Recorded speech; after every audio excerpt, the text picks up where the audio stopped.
사순절 세 번째 주일을 맞이하면서 오늘 은혜에 관한 이야기를 함께 나누도록 하겠습니다. 제가 존경했던 옥하는 목사님이 돌아가셨습니다마는 사랑의 교회 옥하는 목사님께서 쓰신 로마서 강해집이 있습니다. 그 강해집 책의 이름이 내가 얻은 황홀한 구원이라는 책입니다.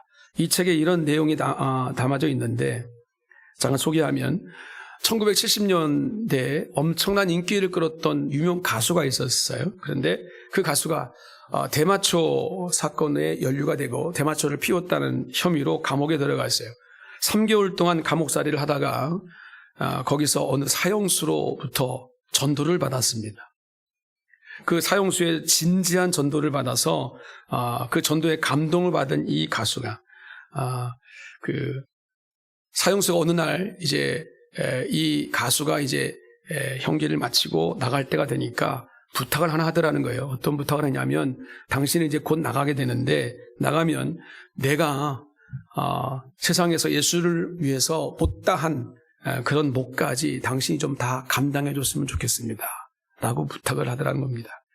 그 가수는 대마초 사건으로 감방에 들어와 있을 때만 해도 나는 다른 사람에 비해서 별로 잘못한 것이 없고 크게 문제가 없는 인생이라고 착한 사람이라고 생각했더라는 겁니다. 그러나 이 사형수에게 예수님을 소개받고 예수님에 대한 이야기를 들으면서 자기가 얼마나 추악한 죄인인 것을 깨달았다는 거죠. 자신이 죄인이라는 사실을 깨달았을 때 하나님께서 자신을 죄악과 모든 고통에서부터 건져주셨다라는 고백을 합니다. 대마초에서 해방되었던 거죠. 모든 세상의 욕망에서부터 자유함을 얻었다는 얘기입니다. 이게 바로 구원받은 사람들의 공통적인 모습이죠. 여러분 이런 말이 있으면 누가복음 18장에 바리새인과 세리의 기도하는 장면이 나오는데 그 본문의 내용을 빗대어서 이런 말들을 합니다. 사형수가 판사보다 구원받기 쉽다. 무슨 말씀인지 아시겠죠? 사형수가 판사보다 구원받기 쉽다. 왜 사형수가 판사보다 구원받기 쉬울까요? 한번 생각해 보십시오. 사형수는 자기에 대한 절망이 있는 사람입니다. 내가 왜 그랬을까? 내가 왜 그렇게 살았을까? 왜 그렇게밖에 못 살았을까? 그런 생각이 내 자신에 있는 겁니다. 자기 자신에 대한 절망감이 있는 거죠. 왜 감방 밖에 있을 때보다 감방 안에 있을 때 예수를 믿기가 쉬운지 여러분 우리가 압니다. 이게 교도소 전도도 제가 해봤습니다만은 교도소 사역이 참 의미가 있고요. 또 복음이 잘 전달됩니다. 잘 받아들입니다. 왜 그럴까라는 거예요. 왜 그럴까? 감방 안에 있으면서 자기 자신에 대한 절망감이 있는 거예요. 절망감이 있기 때문에 뭔가 잡을 수 있는 가능성이 있는 거죠. 나 자신이 약해 보이고 무능해 보이는 그런 만큼 또 절대자에 대한 신뢰감이 그 믿음이 생기게 되어 있다는 겁니다. 모든 인생이 다 죄 아래에 있다 선언하셨습니다. 하나님 이 말씀 앞에 오늘 우리가 섰을 때 주님 나는 죄인입니다. 죄인입니다. 베드로처럼 말이죠. 주님 나는 죄인입니다. 나를 떠나소서. 이 진지한 고백이 있게 된다는 거죠. 이것이 하나님의 은혜에 있는 사람들의 특징입니다. 우리들은 하나님의 사랑과 예수님의 십자가의 보혈의 공로로 이미 구원을 받은 자들인 줄로 믿습니다. 할렐루야. 할렐루야. 한 번 더 한번 크게 하시겠습니까? 할렐루야. 믿음의 확신입니다. 내 의가 아니고 내 공로가 아니고 주님의 보혈의 능력과 주님의 사랑 때문에 우리는 구원받은 거죠.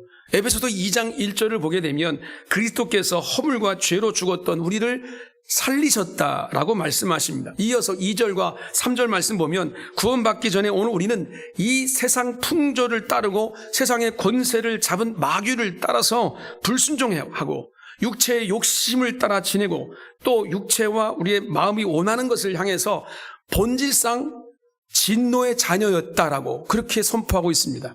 그런데 그런 오늘 우리를 다시 살리셨다라고 주님 말씀하십니다. 4절부터 6절까지 보게 되면 긍휼이 풍성하신 하나님이 허물과 죄로 죽었던 오늘 우리를 그리스도와 함께 살리셨고 은혜로 구원받아 하나님의 자녀가 되게 하셨다라고 선언하고 계십니다. 오늘 우리는 죄를 지은 죄인이고 죄를 지어서 하나님을 떠난 사람들이기 때문에 하나님이 주시는 선물을 감히 받을 수 있는 자격이 없는 사람들입니다. 그러나 오늘 그런 우리에게 하나님은 주의 사랑으로 은혜를 베풀어 주셔서 우리를 하나님의 자녀로 삼으셨습니다. 하나님의 나라의 백성이 되게 하신 줄로 믿습니다. 할렐루야. 이게 바로 기독교 신앙의 본질이에요. 주님의 사랑으로 하나님의 자녀가 된 것입니다. 그런데 그것으로 끝이 아닙니다. 오늘 우리를 하나님 백성으로 삼으신 하나님은 우리에게 더 큰 은혜를 주시기를 원하십니다. 오늘 본문을 보게 되면 우리가 하나님의 더 큰 은혜를 받는 그런 방법에 대해서 말씀하고 계십니다. 우리는 하나님의 더 큰 은혜를 받아야 하고 날마다 공급되어야 됩니다. 하나님의 더 큰 은혜가 필요한 사람들이기 때문입니다. 오늘 우리의 소망이기도 하고 이것이 하나님의 소망이기도 합니다. 우리에게 더 큰 은혜를 주시기를 원하십니다. 우리가 더 큰 은혜를 받기를 원하십니다. 이것이 우리 신앙생활이 되어야 됩니다. 지금 나는 이 정도면 괜찮고 나는 이 정도면 만족하는 인생을 살고 있다. 천만의 말씀입니다. 하나님의 은혜가 무엇인지를 우리 아직 알지 못하기 때문에 그런 소리 하는 겁니다. 날마다 은혜가 필요합니다. 더 큰 은혜가 필요합니다. 그렇다면 어떻게 해야 하나님의 더 큰 은혜를 받을 수 있을 것인가라는 오늘 이 본문을 중심으로 한 3가지를 함께 말씀을 나누고자 합니다. 첫 번째는 더 큰 은혜를 받기 위해서 하나님께서 뭐라고 말씀하시냐면 겸손하라 하십니다. 6절 말씀 보면 교만한 자를 물리치시고 겸손한 자에게 은혜를 주신다라고 말씀하시죠. 10절 말씀에도 주 앞에서 낮추라 그리하면 주께서 너희를 높이시리라 라고 말씀하십니다. 주 앞에서 낮추고 겸손한 것, 이것이 하나님 앞에 더 큰 은혜를 받는 비결이라는 거죠. 그러면 겸손이 무엇이냐는 거죠. 겸손이 무엇이기에 하나님께서 겸손을 이렇게 강조하시는 것일까? 겸손이 무엇인지 모르는 사람은 별로 없을 거예요. 그래서 성경에서 겸손이라는 것을 강조할 때 여러분 오늘 가운데 겸손하지 않으면 은혜를 못 받는다라고 말씀하시면서 겸손에 대한 정의를 우리 가운데 이렇게 주시켜주고 계십니다. 겸손이라는 것은 하나님 앞에 나 자신을 하나님 아래에 두는 거예요. 하나님 아래에 두는 거예요. 더러가지고 우리의 일상생활에 사람들과의 관계성에서 생각하면 나 자신보다 다른 사람 아래에 나를 두는 거예요. 이게 바로 겸손입니다. 대부분 많은 사람들은 나를 다른 사람보다 높이 두려고 합니다. 또 더 나가서 하나님보다 더 높이 두려고 하는 것도 우리 안에 있을 수 있어요. 이거는 교만이죠. 교만이라는 건 뭡니까? 자신을 하나님 위에 두는 겁니다. 다른 사람들 위에 두는 거예요. 이렇게 되면 하나님이 은혜를 주실 수가 없어요. 하나님이 은혜를 주시려고 해도 받을 수가 없어요. 그러나 여러분 겸손하면 하나님의 더 큰 은혜를 받을 수 있다라고 주님 말씀하십니다. 늘 자신을 하나님 아래에 두고 하나님을 구하기 때문에 그 구하는 자에게 이미 선한 것과 의로운 것과 하나님의 놀라운 것들을 주시겠다 약속하신 하나님께서 하나님의 뜻대로 행하는 그들에게 은혜를 주실 수밖에 없는 거예요. 그러나 여러분 세상을 보십시오. 세상은 이런 것들을 싫어합니다. 겸손이라는 단어를 싫어합니다. 내가 제일이다라고 생각합니다.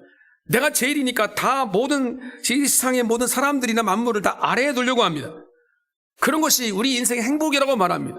내가 힘이 있으니까 내가 가장 행복한 사람이라고 착각하며 살아갑니다. 그러나 과연 그럴까라는 거예요. 성경을 보고 역사를 봐도 교만한 사람이 잘 되는 경우는 없습니다. 설령 잠깐 동안 잘 되는 것 같이 보일 수는 있지만 여러분 그러나 교만한 사람들은 잘 될 수가 없어요. 겸손한 사람은 모든 사람들에게 환영을 받게 되어 있습니다. 더더구나 그런 사람은 하나님이 기뻐하십니다. 그리고 그런 사람에게 은혜를 주신다라고 약속해 주고 계셔요. 이 사실을 성경에서는 수없이 강조합니다. 한번 여러분 찾아보시면 많은 부분에 대해서 하나님이 이런 개념으로 말씀하신 것을 발견하게 될 것입니다.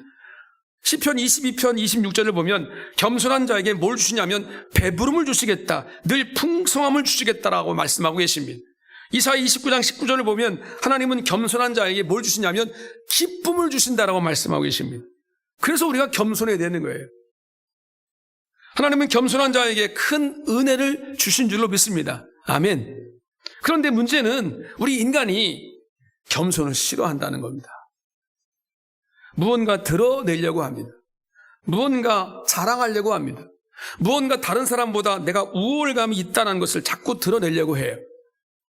말을 그렇게 하고 행동도 그렇게 하고 그렇죠. 모든 것이 오늘 우리 가운데 겸손에 가까운 것이 아니라 오히려 교만에 가까운 모습이 우리 가운데 있다는 거죠. 창세기 6장을 보시면 하나님이 물로 세상을 심판하십니다. 근데 왜 하나님께서 이 노아의 홍수를 통해 물로 이 세상을 심판하셨을까라는 그 이유에 대해서 창세기 6장 2절에 이렇게 말합니다. 하나님의 아들들이 사람의 딸들의 아름다움을 보고 자기들이 좋아하는 모든 여자를 아내로 삼는지라 그랬어요. 이게 이유예요. 이게 물로 심판받은 인류의 죄악의 모습을 드러내신 거예요. 사람이 이 땅에 번성하기 시작했습니다. 그런데 믿는 사람들이 볼 때, 믿는 사람이에요. 하나님 믿는 사람들이 볼 때, 여러분, 믿는 사람 여인보다, 믿는 여인보다 믿지 않는 여인들이 더 이뻐 보였다는 거예요. 이게 무슨 뜻인지 여러분 여러 가지 해석이 있을 수 있지만 단순하게 받아들일 수 있어요. 그래서 믿지 않는 여자들, 이뻐 보이는 여자들과 함께 결혼을 하는 거예요. 그럼 왜 믿지 않는 여인들이 더 이뻐 보일까요? 믿는 여인들이 더 이뻐 보여야 되는 거 아닌가요? 왜 그러냐면 한번 사회학적으로 현상적으로 한번 분석을 해보게 되면 이 믿지 않는 여인들은 외적인 것에 관심이 많습니다. 그들은 하나님을 삶에 두지 않습니다. 하나님께 예배하지 않습니다. 하나님의 뜻을 구하지 않습니다. 그러므로 뭘 구하고 뭘 신경 쓰며 사냐면 자기의 외모, 사람들이 바라보는 외모, 외형에 그를 포장하면서 그것을 사람들에게 드러내는 것을 기뻐하며 살아. 그것이 재물이든 그것이 어떤 외모든 아니면 지위든 지식이든 뭐든 간에 그 모든 포장되어 있는 모든 것들을 드러내면 그 일에 신경 씁니다. 그래서 자기 몸을 가꾸는 거예요. 요즘 말하면 외형, 성형수도 하고 그렇죠? 사람들이 이뻐 보이는 모습을 자꾸 하려고 하는 거죠. 그러니까 이뻐 보일 수밖에 없죠.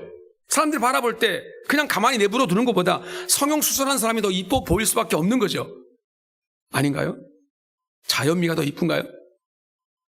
제 아는 여자 목사님이 계신데 목회하시는 목사님이 자기 수자처럼 여기는 제자가 이제 40이 된 처자가 있어요. 근데 이 처자가 제가 한번 본 적이 있는데 굉장히 충성스러운 이제 청년이라고 말하기가 좀 애매한데 청년이에요. 청년 때부터 그냥 목사님을 어머니처럼 모시는 정말 믿음이 좋고 우리 목사님보다 더 기도 열심히 하고 더 헌신하고 봉사하는 그런 자매예요. 그런데 지금 우리가 말하는 이 주제처럼 별로 이뻐 보이지는 않는 거죠. 제가 봐도 그래요. 그런데 제가 물어봤어요, 목사님한테. 목사님, 저 청년 이쁘죠? 너무 이쁘지. 너무 이쁘지, 너무. 누구에게 주기가 아깝다는 거예요. 너무 이뻐서. 외형적으로는 안 이뻐요. 진짜 안 이뻐요. 그래서 선을 볼 때마다 사실은 이렇게 딱지 놓을 때도 많고 또 딱지를 맞을 때도 있고 그런 상황에 결혼을 아직도 못하고 있어요. 40이 가까워졌는데. 그런데 여러분, 그 여자 청년을 바라보는 시각이 어떠냐는 거죠. 뭘 바라보냐에 따라서 이 여인이 어떤 외모, 어떤 지식, 어떤 재물, 어떤 사회적인 명예, 권세 이런 거로 바라볼 때는 별 볼품이 없는 사람일 수 있어요. 그런데 믿음의 기준으로 바라보게 되면 정말 이뻐요. 제가 봐도 이뻐요. 저런 청년이 없어요, 세상에. 여러분, 사람들은 외형을 가꾸려고 하고 사람들을 의식하며 살아갑니다. 하나님보다 세상적인 것들을 자꾸 의지하고 의식하며 살아갑니다. 그래서 그 세상적인 것들을 붙잡고 거기에 매달려 살아가는 그런 사람들을 보시면서 하나님은 아담에게 내렸던 그 타락으로 말미암아 너희가 정령 죽으리라라고 했던 그 심판을 그들에게 내리시겠다라고 선언하신 거예요. 그래서 노아의 홍수 사건이 일어나게 된 겁니다. 하지만 또한 당장 심판하지 않으셨죠? 그들에게 120년이라는 그 시간적인 여유를 주셨어요. 회개할 시간을 120년이나 두셨던 것입니다. 불신앙의 사람들은 하나님 위에 자신을 두고 하나님이 원하시는 삶을 그런 삶을 살지 않습니다. 그냥 자기가 좋은 대로 삽니다. 편한 대로 삽니다. 더 나아가서 이 세상 흐름에 따라 그냥 맞춰 삽니다. 하나님을 생각하지 않으니까요. 어디 세상이 흘러가는 대로 쾌락을 구하고 또 그런 여인을 구하고 그런 자기 만족을 구하고 살아갑니다. 이들에게는 하나님이 없어요. 그러니까 하나님 밑에 서서 하나님 원하시는 뜻을 바라보는 겸손이 있을 수가 없어요. 그러니까 망할 수밖에 없는 거예요. 그런데 지금도 많은 사람들이 그런 삶을 살고 있다는 거죠. 진정한 겸손은 내가 좋은 대로 사는 것이 아닙니다. 하나님 아래에 나를 놓고 하나님이 기뻐하시는 대로 사는 거예요. 이게 믿음이고 이게 바로 겸손이고 그 겸손한 자에게 은혜를 주시겠다라고 약속해 주시고 계십니다. 이런 자에게 더 큰 은혜를 주실 줄로 믿습니다. 성도 여러분, 하나님과 사람들 앞에서 겸손할 수 있기를 바랍니다. 그럴 때 하나님께서 여러분들을 더 큰 은혜로 덮으실 줄로 믿습니다. 두 번째는 하나님께서 더 큰 은혜를 주시기 위해서 우리에게 말씀하신 것이 마귀를 대적하라 라고 말씀합니다. 오늘 7절 말씀 보니까 하나님 우리에게 마귀를 대적하라 하시는데 대적이라는 단어를 쓰셨어요. 이 대적이라는 말은 그 대상이 마귀인데 그 마귀와 싸우라는 의미가 있어요. 대적이니까 싸워야 되는 거예요. 대적이 공격해오면 그냥 당하고만 있는 게 아니라 싸우라는 거예요. 싸울 때 더 큰 은혜를 주시겠다라고 약속하신 거죠. 여러분, 마귀라는 존재가 어떤 존재입니까? 우리의 가는 길을 자꾸 방해하는 자들입니다. 실족해서 넘어지도록 걸림돌을 만들어 놓고 넘어지기를 기다리는 자들입니다. 이런 믿음으로 살아가는 오늘 우리들에게 장애물을 던져버리고 세상의 유혹들을 던져버리고 넘어지고 실수하게 만들어서 결국 궁극적으로 하나님과 나와의 관계를 단절시키는 것이 마귀가 하는 일이에요. 그게 목적이죠. 그러므로 여러분, 마귀를 따라가면 우리는 멸망하는 겁니다. 그래서 주님께서 말씀하시기를 마귀를 대적하고 싸우라는 거예요. 대적이라는 단어와 싸우라는 단어는 같은 단어예요. 대적이니까 싸워야 되는 겁니다.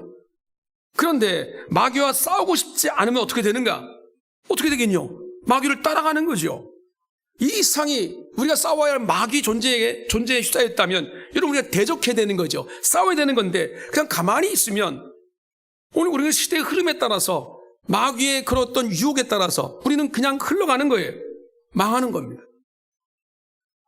계시록 20장은 마지막 심판에 대한 말씀을 우리 가운데 주고 계시는데 여기서 마귀와 그 마귀를 따라가는 사람들의 마지막 모습을 우리 가운데 분명하게 보여주고 있습니다. 계시록 20장 10절을 보면 또 그들을 미혹하는 마귀가 불과 유황못에 던져지니 거기는 그 짐승과 거짓 선지자도 있어 세세토록 밤낮 괴로움을 받으리라. 사람을 유혹하고 미혹하던 그 마귀와 그의 마귀의 부하가 되어서 사람을 미혹하던 거짓 선지자들, 그런 자들을 불과 유황불로 된 못에 던지리라라고 말씀했습니다. 한마디로 우리로 쉽게 말하면 불지옥, 지옥 형벌에 덮겠다는 거예요. 그런데 이 불지옥의 특징이 뭔지 아십니까? 불에 활활 타기만 하지 고통만 있지 죽지는 않는다는 거죠. 그럼 이런 불지옥에 마귀와 거짓 선지자들 또 사람의 영혼을 망가뜨리는 이단자들 이런 자들만 들어갈까요? 아닙니다. 예수를 믿지 않는 사람들도 거기에 포함되어 있는 거예요. 계시록 20장 12절 이하에 보면 생명체에 기록된 대로 심판을 받는다고 말씀하고 계시는데 자기 행위를 따라 심판을 받고 또 사망과 음부도 불못에 던져질 것이다 라고 말씀하고 계십니다. 행한 대로 심판을 받는 사람은 예수님을 따르지 않고 자기 좋은 대로 행동해서 자기의 유혹하는 그 마귀를 따르는 사람들이라는 거예요. 내가 뭐 크게 잘못한 거 없는 것 같은데 마귀가 오늘 우리 유혹하고 미혹해서 우리를 끌고 가는데 그냥 우리도 끌려가는 거죠. 나는 잘못한 게 없는 것 같은데요. 내가 뭘 잘못했습니까? 말할 수 없습니다. 왜냐하면 마귀가 유혹하는 대로 내가 그냥 가만히 있었거든요. 끌려갔거든요. 대적하지 않았거든요. 싸우지 않았거든요. 예수를 믿고 따르는 사람들은 이미 주님과 함께 영광에 들어간 자들입니다. 여기에 심판을 받는 사람들은 마귀를 따르다가 하나님의 영광에 들어가지 못한 사람들을 말하고 있는데 하나님을 따르지 않고 이 마귀를 따르는 사람들의 마지막이 불못이고 지옥 형벌이라는 거예요. 불지옥. 그게 요한계시록의 마지막 부분에 나와 있는 거잖아요. 계시록 20장 15절은 다시 한번 이것을 확인하고 선언하고 있습니다. 누구든지 생명책에 기록되지 못한 자는 불못에 던져질 것이다. 그렇기 때문에 오늘 우리는 여러분 절대 악한 사단의 권세 마귀를 따라가서는 안 될 줄로 믿습니다. 마귀는 언제나 우리를 미혹합니다. 유혹합니다. 예수님 보십시오. 예수님의 공생을 앞두고 40일 동안 금식하시면서 기도로 준비하시는 가운데에도 그 예수님도 마귀가 유혹했어요. 마귀는 늘 유혹합니다. 먹을 것을 가지고 우리를 유혹합니다. 또 여러 가지 많은 세상의 명예를 가지고 유혹합니다. 재물을 가지고 우리를 유혹합니다. 그뿐 아니라 요한일서 2장 16절에서 말씀하는 것처럼 육체의 정욕과 안목의 정욕과 이생의 자랑, 이런 모든 것들로 우리를 자꾸 미혹해요. 유혹시킵니다. 거기에 빠지도록. 거기에 빠져서 허우적거리는 사람들이 얼마나 많은지 모릅니다. 사실 따지고 보면 마귀는 오늘 우리가 주님을 떠나게 할 수 있는 것이라면 그 무엇이든지 가리지 않고 우리를 끌어당길 겁니다. 어떤 방법을 동원해서 우리를 미혹시킬 거예요. 그러면서 우리에게 야, 조금만 기다리면 이런 거 줄 거야. 내가 너에게 이런 것들을 줄게. 너 조금 있으면 잘 될 거야. 조금 있으면 성공할 거야. 내가 준비한 모든 것들을 내가 너에게 줄게. 줄 것처럼 유혹합니다. 곧 될 것처럼 유혹합니다. 그러나 마귀가 우리에게 줄 수 있는 것은 아무것도 없습니다. 줄 수 있는 것이 있다면 오직 하나밖에 없습니다. 영원한 죽음, 지옥 형벌밖에 없는 줄로 믿습니다. 줄 것이 없으니 줄 것처럼 유혹하는 거예요. 그 유혹을 따라가면 여러분 결국 우리는 망하는 거예요. 그래서 본문은 마귀를 대적하라고 말하고 있습니다. 요즘 세상에서 너무 혼란한 이 시대를 살고 있기 때문에 오늘 우리가 이 마귀의 유혹이 유혹인지도 모르고 빠져가면서 허덕이는 그런 경우가 얼마나 많이 있는지 모릅니다. 세상의 죄와 하나님께서 금하신 것, 하나님이 원하시는 것 분별하지 못하고 허우적거리는 경우가 너무 많아요. 근데 오늘 주님 말씀하십니다. 더 큰 은혜를 받기 위해서 죄와 싸우라는 거죠. 마귀와 싸우라는 거예요. 마귀를 대적해서 싸우라는 것입니다. 그런데 오늘 우리는 그러지 못하고 있다는 것입니다. 히브리서 12장 4절의 말씀대로 죄와 싸우지 못하고 있어 이렇게 말합니다. 너희가 죄와 싸우되 아직 피 흘리기까지는 대항하지 아니하고. 싸우긴 싸우죠. 조금 유혹이 오면 아니야, 안 돼.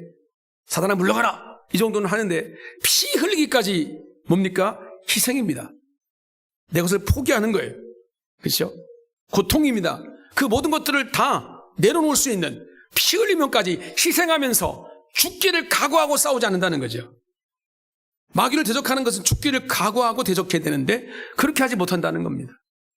우리는 죄와 피 흘리기까지 싸워야 되는데 그러지 못하고 있는 우리의 모습을 지금 강조하고 있는 겁니다. 안타깝게도 오늘 우리는 죄와 싸우지 않고 엉뚱한 것과 싸웁니다. 부부끼리 싸우고 형제끼리 싸우고 교인들끼리 싸우고 이웃끼리 싸우고 이런 그것은 마귀에게 속아서 그렇습니다. 이런 그 싸우고 있는 우리 현실을 바라보면 얼마나 답답하고 안타까운지 모릅니다. 여러분 그들이 우리의 싸움의 대상이 아닙니다. 우리의 싸움의 대상은 오직 사단 마귀 권세인 줄로 믿습니다. 마귀와 싸울 때 하나님은 우리에게 힘을 주십니다. 물론 우리가 부부끼리 싸우고 형제끼리 싸우고 교인끼리 싸우고 이웃끼리 싸울 때도 힘을 주는 존재가 있어요. 누가 힘을 줍니까? 마귀가 힘을 줍니다. 야, 네가 자존심이 있지. 여기서 굴복하면 넌 끝이야. 자존심을 세워야지. 끝까지 싸워.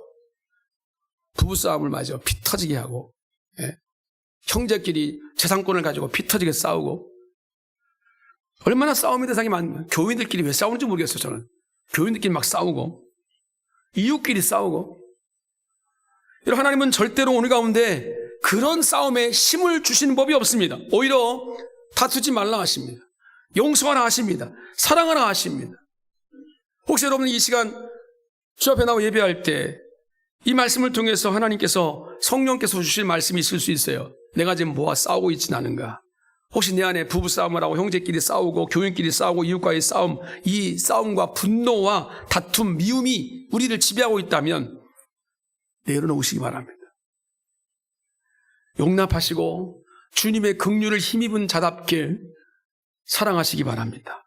하나님께서 그럴 힘을 우리에게 주실 줄로 믿습니다. 더 큰 은혜를 주실 줄로 믿습니다. 여러분 그렇습니다. 더 큰 은혜 받을 수 있는 비결은 마귀와 싸우는 거예요. 죄와 싸우는 겁니다. 하나님께서 이길 힘을 주실 줄로 믿습니다. 안 될 것 같지만 주님께서 함께 하시면 그 모든 것을 반드시 이기고 반드시 승리의 길로 걸어갈 줄로 믿습니다. 마지막 세 번째는 더 큰 은혜를 받기 위해서 우리에게 하나님을 가까이 하라, 애통하라 라고 말씀합니다. 오늘 8절 9절에 보니까 하나님을 가까이 하라고 말씀하시고 또 손을 깨끗이 하고 마음을 성결하게 하고 슬퍼하고 애통하고 울라 라고 말씀합니다. 그러면 하나님이 오늘 우리를 가까이 해서 더 큰 은혜를 주신다라고 약속하고 계신 거예요. 그런데 오늘 우리는 하나님을 가까이 하려고 하지 않는다는 것입니다. 가만히 생각해 보시죠. 오늘 우리가 사순절을 맞이한다고 하지만 여러분 사순절이라고 또 특별한 기간은 아닐 수 있지만 그래도 우리가 사순절 절기에 십자가를 더욱 묵상하고 주의 부활의 영광에 이르기까지 더욱 연단받고 하나님의 영적인 무장하는 이런 모습이 우리 가운데 있어야 되는 건 사실인데 사순절 세 번째 주일을 맞이하는데 과연 여러분 그 전의 시간과 이 사순절 시간을 비교해 봤을 때 얼마나 주님께 더 가까이 가려고 애를 쓰시는지 말이죠. 주님과의 어떤 교제를 하려고 얼마나 애를 쓰시는지 말이죠. 참 묘하게 이 사순절 기간이 음력으로 춘3월에 딱 걸려 있어요. 그렇죠? 아주 이 추웠던 겨울, 메었던 우리의 삶의 모든 영향력이 이제 좀 퍽 필 수 있는 들로 산으로 바다로 강으로 놀러 갈 수 있는 딱 좋은 계절이거든요. 그런 미혹 가운데 우리가 거기다 보니까 하나님을 가까이 하는 것이 아니라 세상과 더 가까이 할 수 있는 기간이 될 수 있다는 것입니다. 여러분, 오늘 우리의 나약한 우리 자신의 모습이나 죄를 짓는 나를 바라보면서 우리가 어떤 마음을 가지고 있는가? 하나님의 마음을 내 마음에 품고 애통해야 하고 있는가? 하나님, 내가 오늘 또 이렇습니다. 나는 이런 또 연약한 가운데 거할 수밖에 없는 자입니다. 또 미워합니다. 또 다툼이 있습니다. 또 내가 내 욕심을 차리고 있습니다. 또 뭔가 자꾸 내가 세상적인 욕망을 쫓아갑니다. 그런 죄를 짓고도 내가 죄를 지울 수밖에 없는 그 모든 합리화를 시키는 오늘 우리의 삶의 모습을 바라보면서 여러분 우리가 얼마나 죄인인지 깨달아야 됩니다. 문제는 그것입니다.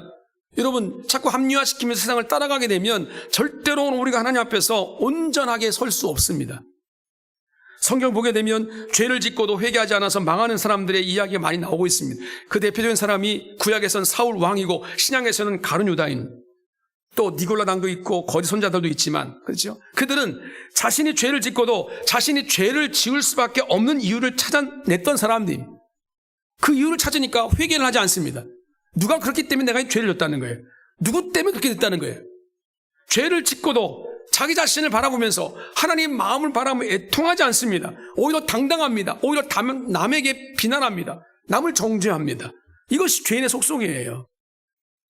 그러나 믿음의 사람들을 한번 찾아보십시오. 다릅니다. 시편 6장 6절에 보니까 내가 탄식함으로 피곤하여 밤마다 눈물로 내 침상을 띄우며 내 요를 적시나이다. 이렇게 말합니다. 다윗은 죄를 짓는 일이 있을 때마다 회개의 눈물로 요를 적시며 슬피 울었다는 거예요. 탄식했다는 거예요. 오늘 서신을 읽었습니다만 시편 51편을 보게 되면 다윗이 밧세바와의 이 간음 사건이 드러나고 또 우리야를 자기 충성된 신하 우리야를 죽게 만들었던 그 죄를 짓고 나서 나단 선지자의 책망을 받고 회개하며 자복하며 쓴 시가 시편 51편입니다. 이 시편 51편은 다윗이 자신의 죄를 고백하는 것입니다. 하나님 앞에 나는 이런 자입니다라고 통회하며 자복하며 쓴 시가 51편입니다. 이렇게 고백합니다. 10절 12절을 보니까 하나님이여 내 속에 정한 마음을 창조하시고 내 안에 정직한 영을 새롭게 하소서. 나를 주 앞에서 쫓아내지 마시며 주의 성령을 내게서 거두지 마소서. 주의 구원의 즐거움을 내게 회복시켜 주시고 자원하는 심령을 주사 나를 붙드소서. 다윗에게 제일 두려웠던 것은 뭐냐면 하나님의 영이 내게서 떠나가는 것입니다. 그래서 성령을 거두지 말아달라고 기도하고 있습니다. 죄 가운데 죽을 수밖에 없는 그 애통하는 마음 가지고 기도할 때 다른 거 기도하는 게 아닙니다. 주의 성령이여 내 안에서 떠나지 말아 주십시오. 나의 심령을 붙잡아 주십시오라고 기도하고 있는 거죠. 이게 바로 애통입니다. 이런 자세는 다윗만이 아니라 모든 믿음의 사람들의 공통적인 모습이었어요. 사람마다 죄를 짓지 않는 사람은 없어요. 로마서 3장 10절에 말씀하고 있는 것처럼 모든 사람은 죄를 범하여 의는 없어요. 하나도 없어요. 상대적인 의가 있을 뿐이에요. 내가 너보다 조금 나아라는 것뿐입니다. 하나님 앞에서는 절대적인 의가 우리 가운데 인정될 수가 없어요. 다 죄인입니다. 다 멸망할 자식들입니다. 그러므로 오늘 우리의 의를 가지고 하나님께 인정받을 수 없는 자들입니다. 그러므로 우리가 하나님 앞에 나갈 때 주님 나는 죄인입니다. 연약한 죄인입니다. 탄식하며 애통하며 주 앞에 나가야 되는 것입니다. 다윗의 시를 보면 51편 17절 이렇게 말합니다. 하나님께서 구하시는 제사는 상한 심령이라. 하나님이여 상하고 통회하는 마음을 주께서 멸시하지 아니하시리다 라고 말하고 있습니다. 마찬가지 하나님은 우리가 늘 죄를 지어도 하나님께 나오는 것을 원합니다. 그 죄를 가지고 주 앞에 나와 무릎 꿇기를 원합니다. 하나님께 가까이 나와서 애통하면서 내가 주님 또 넘어졌습니다. 또 죄를 졌습니다. 또 약한 마음 나를 지배합니다. 탄식하며 주님의 은혜를 구하는 그런 애통하는 마음으로 주님께 나가기를 원하십니다. 그런 사람들에게 은혜를 주시겠다라고 약속하고 있습니다. 하나님, 내가 오늘 또 이렇게 무지한 자입니다. 아무것도 모르면서 다 아는 것처럼 내가 아는 체를 하고 세상의 모든 사람보다 내가 더 의로운 자라고 자신만만하게 떳떳한 모습처럼 살아갔던 저희들의 죄를 용서해 주시옵소서. 베드로처럼 주님, 만선의 기쁨의 축복이 있지만 그러나 그것이 보이지 않습니다. 오직 그 영광이 보입니다. 하나님의 영광. 주님, 나를 떠나소서. 나는 죄인입니다. 나는 불의한 자입니다. 이게 바로 애통이죠. 그런 애통 가지고 나가는 자들에게 하나님께서 더 큰 은혜를 주신다라고 약속하고 계십니다. 가룟 유다와 다윗이 같은 점은 씻지 못할 인간의 죄를 졌다는 것이고, 그러나 그들의 다른 점은 뭡니까? 하나님께 나와 회개하지 않았다는 것과 다윗은 하나님께 나와 회개했다는 것입니다. 이게 차이입니다. 이 차이가 아무것도 아닌 것처럼 보이지만 하나님 마음이 내 안에 있고 없고의 차이입니다. 하나님의 은혜가 내 안에 있고 없고의 차이입니다. 다시 말하면 구원받지 못하고 구원받는 것의 차이입니다. 엄청난 차이입니다. 하나님의 더 큰 은혜를 받고 싶으십니까? 더 풍성해지고 싶으십니까? 그렇다면 가장 기본적이고도 가장 근본적인 문제인 바로 이 문제, 나를 돌아보면서 회개하는 문제, 하나님 가까이 나와서 하나님이 원하시는 그 긍휼을 구하는 문제, 여러분 이 문제 앞에 더욱 민감하십시오. 하나님께서 이런 자들에게 은혜와 축복을 허락해 주실 줄로 믿습니다. 70년대, 80년대 제가 한참 청년 때 열심을 냈던 바로 그 시대와 지금 2000년대 이제 2025년이니까 초반을 우리가 구하면서 한국 교회가 뭐가 달라졌는가? 그 차이를 한번 여러 비로 비교할 수 있지만 가장 근본적인 차이가 교회 예배당에서 울음소리가 없어졌어요. 울지 않아요. 왜 그럴까요? 우리 자신이 눈물이 메말라 있고, 눈물이 메말라 있다는 얘기는 하나님 앞에 애통하는 마음이 없다는 거예요. 내 자신의 통에 자복하는 마음이 없다는 거죠. 내 자식이 잘 되게 해달라고 울 수 있어요. 내 육신의 질병에서 고쳐달라고 울 수 있어요. 그러면 그 울음과 내 죄에서 나를 구원해달라고 하는 이 못난 나의 자아에서부터 나를 건져달라고 하는 울음은 달라요. 70년대, 80년대에는 교회 가면 그런 일들이 아주 흔했어요. 그냥 예배 시간만이 아니라 예배 아닐 때도 와서 교회에서 울고 자복하는 사람들이 많았다고요. 근데 지금은 우리 교회에 비롯해서 많은 교회들이 울음이 없어요. 애통하는 모습이 없어요. 뭘까요? 그만큼 우리가 교만하다는 얘기예요. 그만큼 우리가 뭔가 하나님 앞에 떳떳하다는 얘기보다 더 나가서 통에 자복함일 정도의 내 심령을 주 앞에 드리지 않는다는 거죠. 이게 바로 교만이에요. 나의 의를 앞세우고 신앙생활하는 거예요. 그러니까 은혜가 우리 안에 있을 수가 없어요. 하나님의 은혜가 더 이상 우리 안에 나에게 다가올 수가 없어요. 사순절을 보내고 있습니다. 사순절은 특히 우리 영적 상태를 돌아보는 시간 돼야 됩니다. 과연 내가 하나님과 가까운가 아니면 세상과 더 가까운가? 어쩔 수 없이 세상에 여러 가지 많은 문제, 또 모든 우리의 일들, 그렇죠? 직업적으로 뭔가 해야 할 일이 많지요. 시간적으로 대비할 수는 없는 것입니다. 그러나 내 마음만큼은 하나님과 멀어지지 아니하고, 혹시 하나님이 싫어하시는 것을 내가 하고 있지는 않은지, 하나님이 원하시는 일을 내가 불순종하고 있지는 않은지, 내 생각대로 이 세상 흘러가는 대로 내 마음대로 살고 있지는 않은지 돌아보는 시간입니다. 그러면서 우리는 기도해야 됩니다. 하나님, 지금 내가 여기까지 오기 동안 하나님의 은혜가 여기까지 나를 오게 하셨는지, 앞으로 주님 앞에 갈 그때까지 더 큰 은혜가 필요합니다. 더 큰 은혜를 부어주시옵소서. 더 큰 은혜가 우리 10년 가운데 임하게 하시옵소서. 더 큰 은혜가 한국교회 가운데 임하게 하시옵소서. 이 기도가 우리 가운데 끊어지지 않아야 된다는 것입니다. 뭘 위해서 기도합니까? 뭘 위해서 우리는 소리를 높이고 있습니까? 하나님 앞에서 겸손한 자세로 마귀와 대적하면서 싸우고, 죄와 모든 어둠의 문제들을 회개하면서 나아갈 수 있을 때 하나님께서는 우리 가운데 예비하신 더 큰 은혜로 우리의 심령과 우리의 가정과 우리의 교회 공동체, 특히 이 나라 민족 가운데 더 큰 은혜를 부어주실 줄로 믿습니다. 이런 은혜가 우리 모두에게 임하기를 주님의 이름으로 축복합니다.